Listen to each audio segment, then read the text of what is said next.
Hi, I'm delighted to have with me here today Kathleen McKeown, who is the Henry and Gertrude Rothschild Professor of Computer Science at Columbia University, where she is also the founding director of the Institute for Data Sciences and Engineering.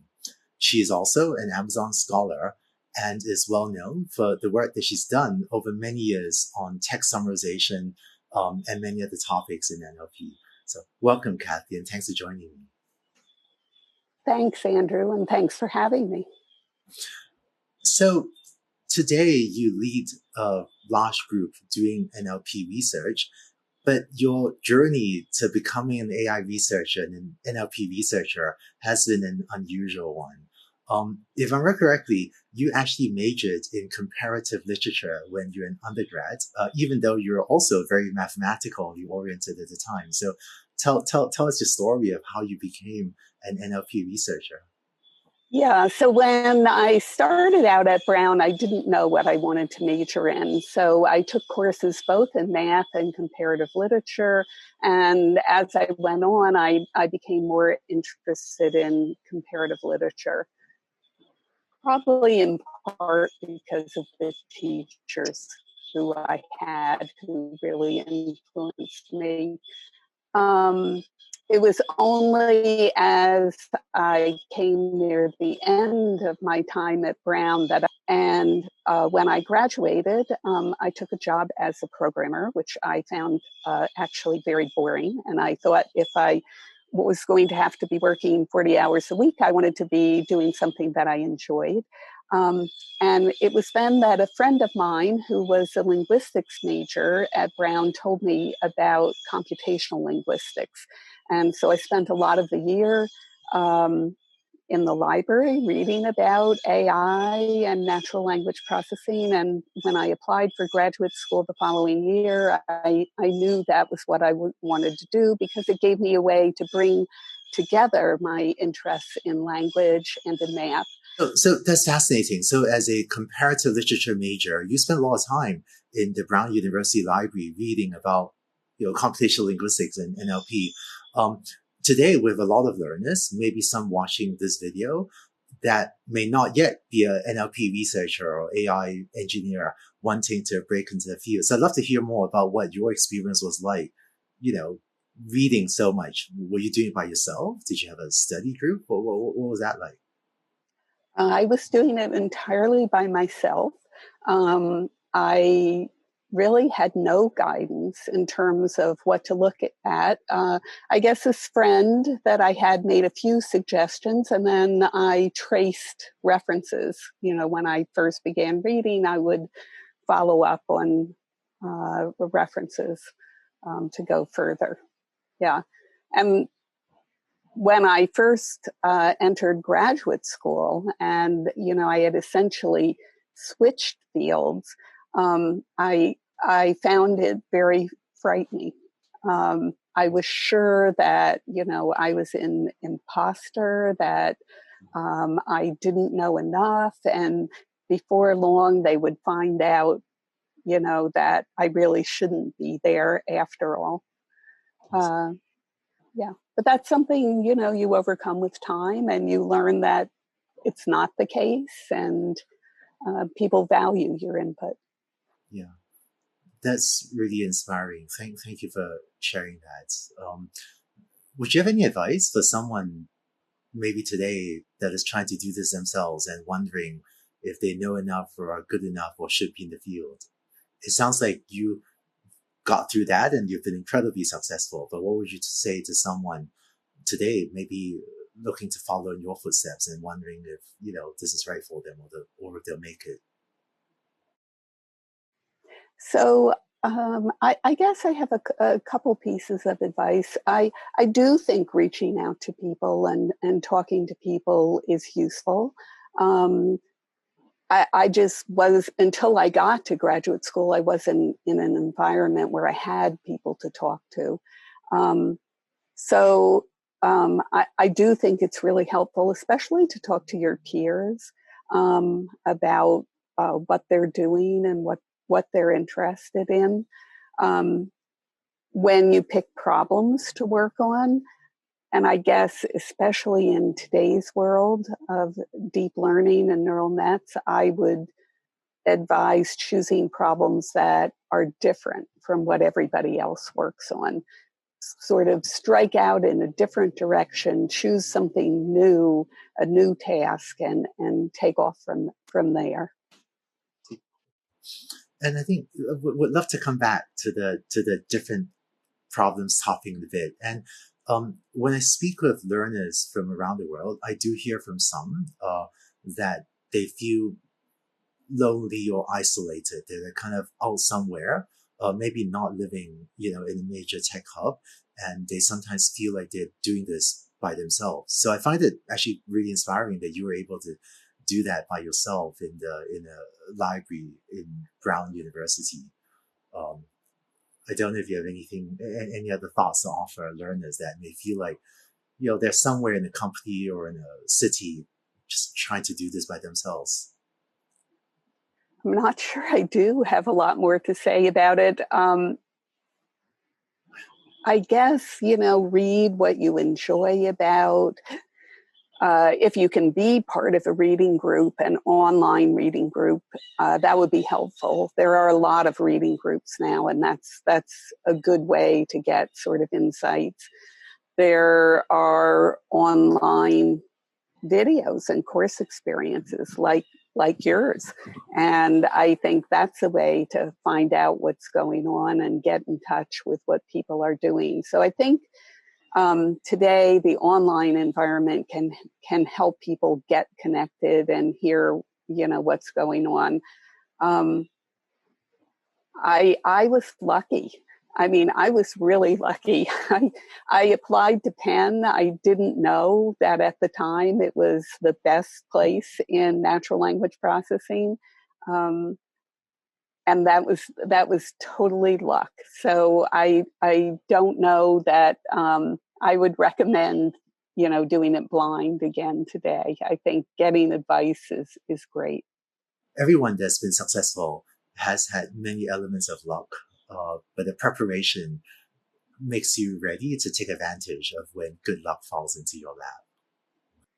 Yeah. Yeah.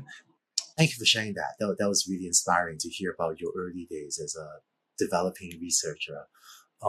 And today you lead a large group at Columbia University, doing very interdisciplinary work and doing a lot of work on summarization and other topics. So tell us a bit more about your current work and what you're excited about. So I have, summarization has really been the bulk of my work over the most recent years. Where we've done work on summarization of all kinds of different genres, from personal novels to emails. One thread of research in summarization that I'm particularly excited about is work that I've done with researchers at Amazon and which was published at ACL. And this is work on summarization of novel chapters. It's very new. No one has been working on this task. It's very challenging, very depth summarization. So the chapters are much longer than the news articles on which most current work in summarization today is done. And that is a challenge for current neural models.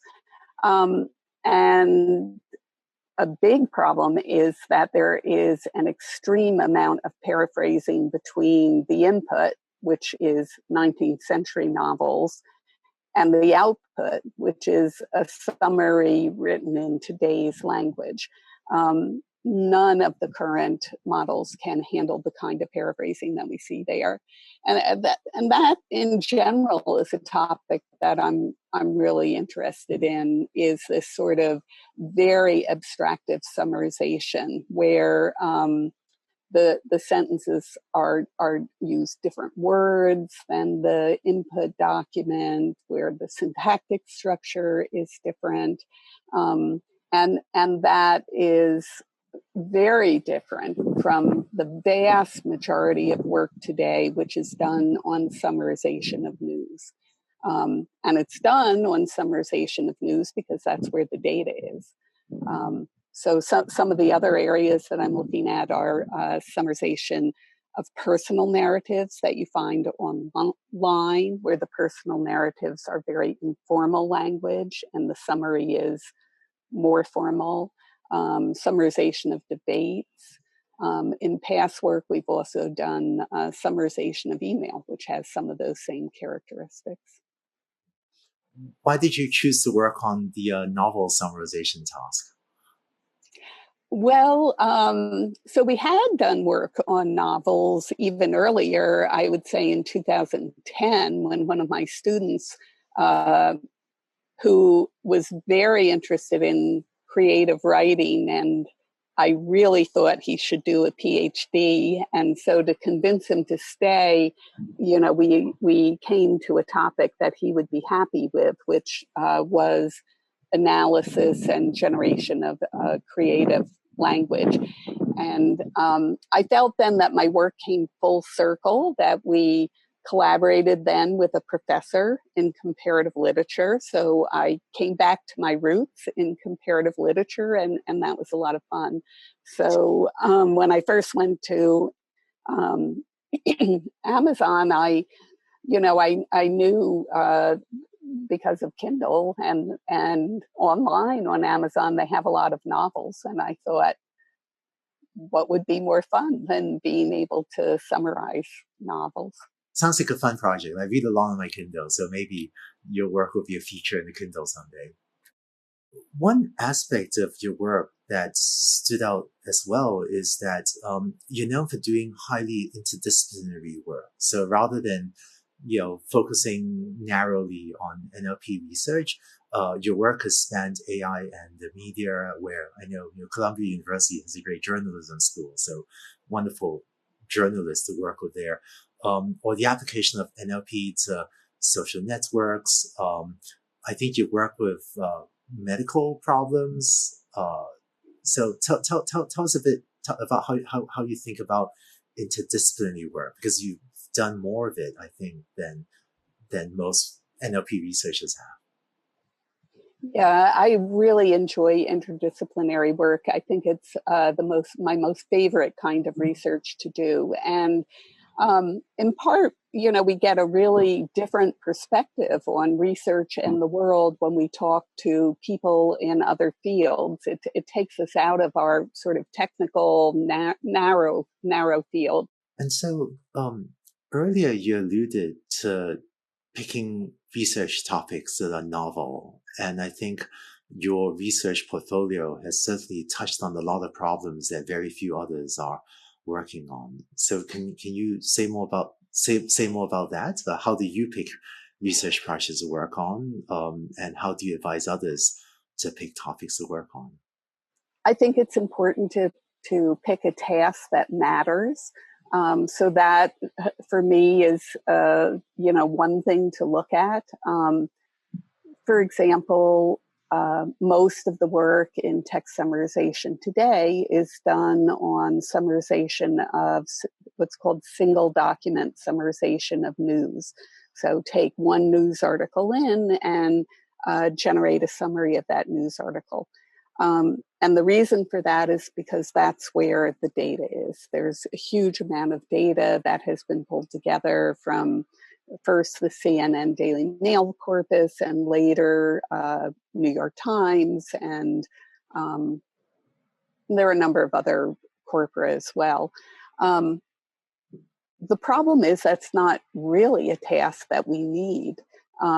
We've known for a long time that the lead of the news article can help people pretty well in serving as a summary of the document. And in fact, for years, it was hard to beat the lead. People just worked on, that wasn't a problem that people worked on in the early years of summarization. The lead being the first sentence or the first couple of sentences in the news article. Yeah, I mean, people work on a problem like that because that's where the data is. We have leaderboards. People are competitive. They like to beat the leaderboard. But I would question, does that one or even half a point in Rouge, which is used to, the automated metric used to score them, really make a difference? If you look at the output, you can see that actually the summaries are quite similar, and either one of them might be fine. So I prefer to go in directions that people haven't gone in before, and to choose a task where if you solve it, it's going to help people. It's going to be a useful application that you've developed. So this is why I have done things like summarization of personal narrative, which we did in the course of disaster, so that we could summarize, think of having a browsing view of summaries of what people have experienced after they've lived through a disaster. Or the current work on summarization of novels, where it would be helpful to have a summary of an input chapter. I like to go in a different direction, in part because I want to solve a task that matters. But I also like to go in a different direction because in this day and age of deep learning, where results come so fast, everybody works on the same problem trying to beat the previous state of the art. It can be hard to be the first one to get there. And if you go in a different direction nobody else is working on, you are going to be the first one to come to solution. And that's what I like to do in my research over time. I like to be first on a problem. That's cool. Yeah. Yeah. And I feel like for myself, I have a lot of respect for people that can push that extra half point of performance on the leaderboard, because hopefully that advances the whole field and lifts all ships. I also have a lot of respect for people with the, creativity and the insight to charter the new problem that no one else has thought of and advances the whole field in a different direction. I think, the field of AI and NLP is broad enough. I think it's actually not a bad thing if we have lots of people working on lots of different things, including the standardized benchmarks and a bunch of new things. Yeah, sure. I just, I feel that there are not as many people who want to go in that new direction. And it does take some, sort of guts to do it, because the first thing that happens when you submit a paper is there is no benchmark. There is no baseline of prior work, and reviewers have a very hard time dealing with that. How can they judge whether it's a good step forward? Whereas, if you can show on a leaderboard that you've improved by a certain amount and you stay within the traditional trajectory, it's easier to judge. Yeah, I'm with you on that. Actually, I was recently chatting with one of my friends, Sharon Joe, who mentioned that sometimes the way benchmarks and metrics are established is that some researcher publishing a paper, publishes something using some metric, maybe a good one, maybe an okay one. But to make sure that subsequent papers can compare to earlier work, then everyone and more people end up using the same metric, more for historical reasons that it makes things comparable rather than because it is actually the most useful metric. It's funny how metrics get established in academia. Yeah. I mean, that has happened in the summarization field, and I think also in machine translation, where you want an automated metric because it's easier to develop a system to train over and over again.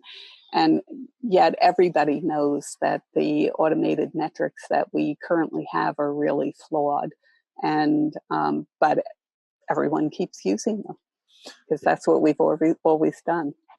One of my most stark memories was I remember going to a SIG-IR, the Information Retrieval Conference, and attending a workshop in text summarization.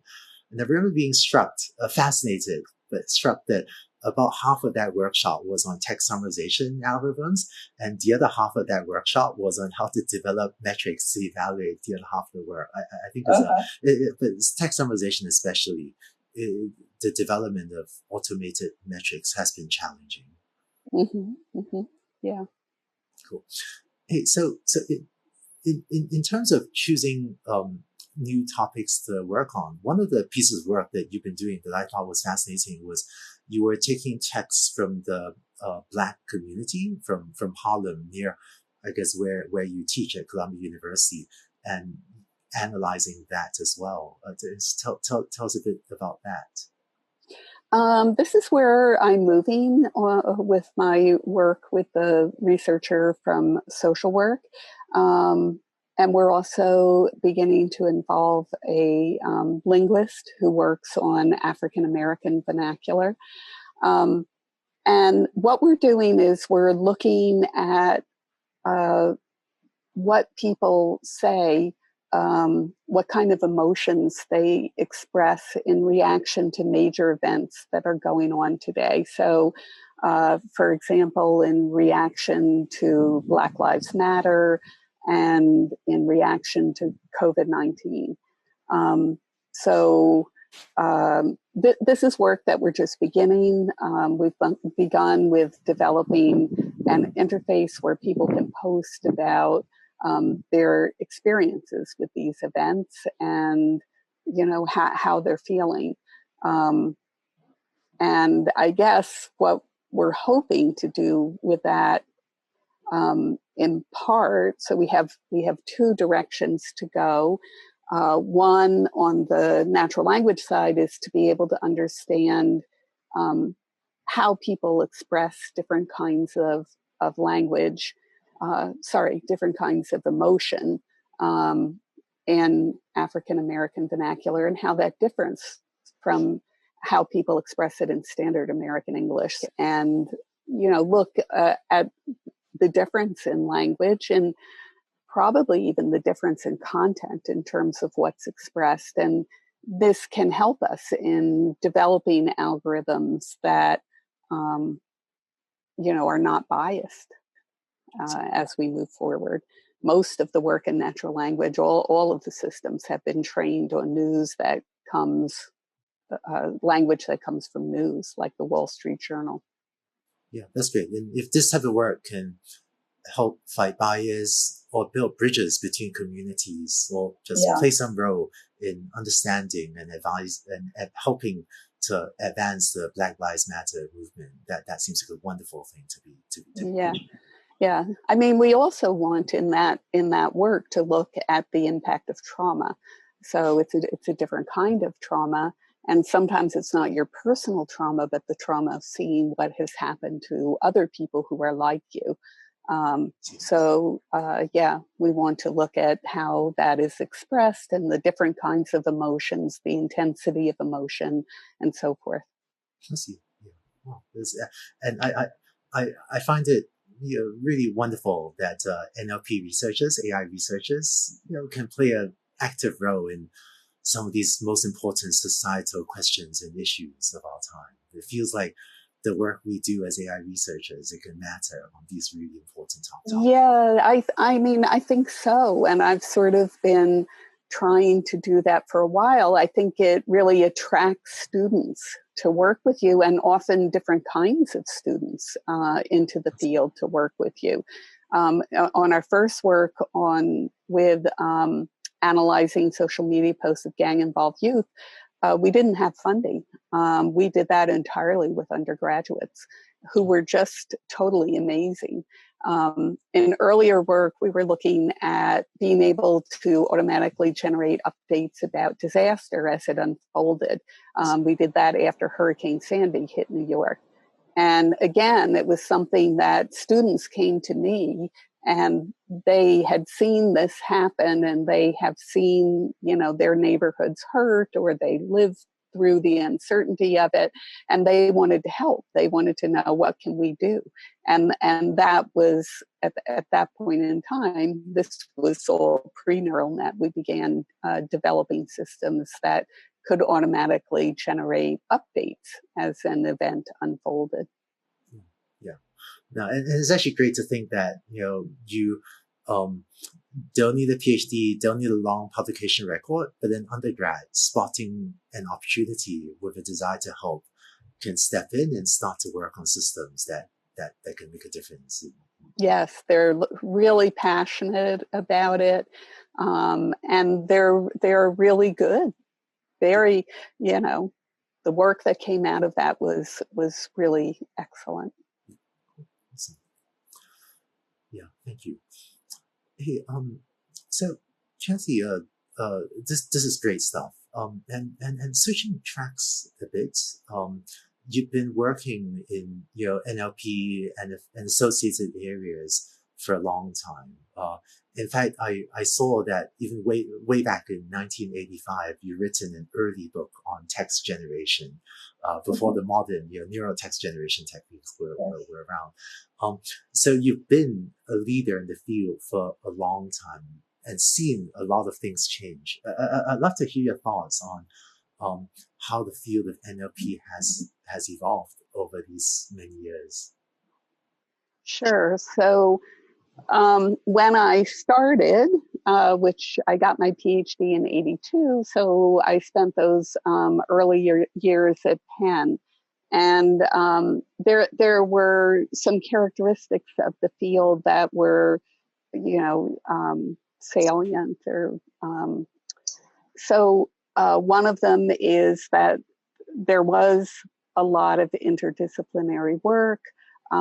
There was in developing NLP systems, we drew a lot on work from linguistics, from philosophy, from psychology, from cognitive science. And so when I was at Penn, I interacted a lot with faculty from linguistics. Ellen Prince was one of the people, or faculty from philosophy. We spent time, in these interdisciplinary meetings, and I can remember walking across campus with my advisor to go from the computer science department to the psychology department, for example.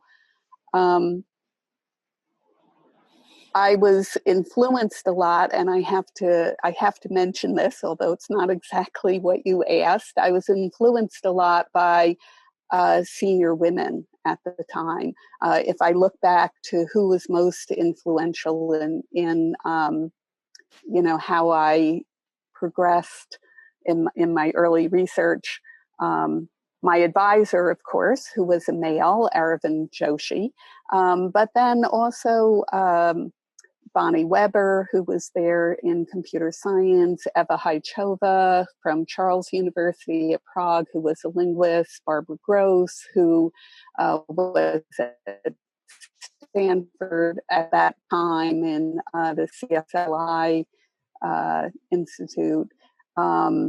And Karen Spark Jones was very influential to me. She was from the field of information retrieval, and she and I spent a lot of time talking about summarization.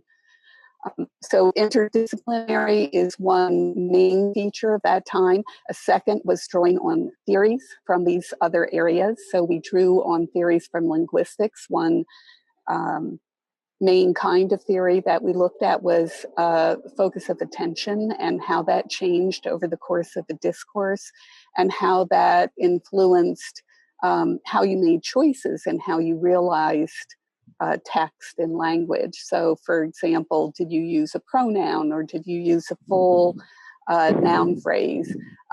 What kind of syntactic structure did you use? You might use different syntactic structures to make a concept more prominent in the discourse.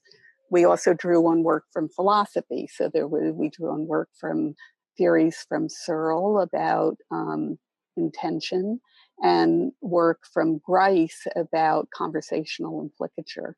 And so we looked at these theories, and we looked at how we could embody them in our natural language approaches. It's great to hear about some of your early sources of inspiration, much as I think today you will be a source of inspiration to many others. So, you've seen a lot and see a lot in NLP, which continues to be a rapidly evolving field. So I'm actually curious, Kathy, what do you find most exciting in terms of emerging or exciting NLP technologies? For me personally, some of the work that I've already talked about today on truly abstractive summarization that uses extreme paraphrasing, work on analyzing the language from diverse communities. So we've been looking at the Black community, but I think, there are other communities we could look at as well. I'm interested in things looking at how you deal with bias in data. And another very important topic, I think, is being able to arrive at what I would call paralinguistic meaning. So pragmatic information about emotion, about intention would be another important direction to go. And I also think more work on events, being able to understand what events have happened and to be able to follow them. I also think about often if I look back, is it okay if I talk about this now? If I look back on my favorite technologies and papers, I can think of papers from 3 points in time. The first would be older, and this was very early work in language generation on how we pick the words in our sentence. And we saw then that it was a hard problem, that constraints came from many different sources. And we wrote a paper called Floating Constraints on Lexical Choice, where we looked at how information from different parts of language, from the discourse, from the lexicon, from syntax, from semantics, would influence what we chose. And we worked in 2 different domains. One was basketball and one was stock markets. And I give the example of the floating constraint where we want to express both the time at which something happened and the manner. In the first example, we express time in the verb and manner in the adverb. So Wall Street indexes opened strongly. Opened is the time. And in the second, we express manner in the verb and time in the prepositional phrase. So stock indexes surged at the start of the trading day.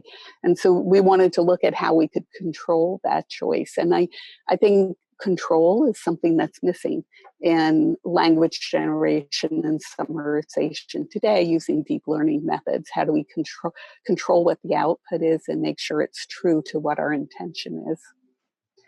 In more recent work, my favorite is work on News Blaster, which was that's still about 15 years ago, but it feels recent to me. And that was where we took a real world problem. We did do some collaboration with journalists, and we developed a test bed where we could identify the events that happened during the day and produce a summary on each event. And then we also looked at how we could track that over time. And this platform gave us a common sort of application in which my students could address really hard research questions. And so that was where we did some of our first work on abstractive summarization, looking at how we might compress sentences, how we could fuse phrases together, how we might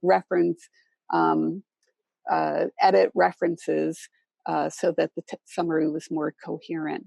And we also did work on multilingual summarization. Yeah. Cool. So, great.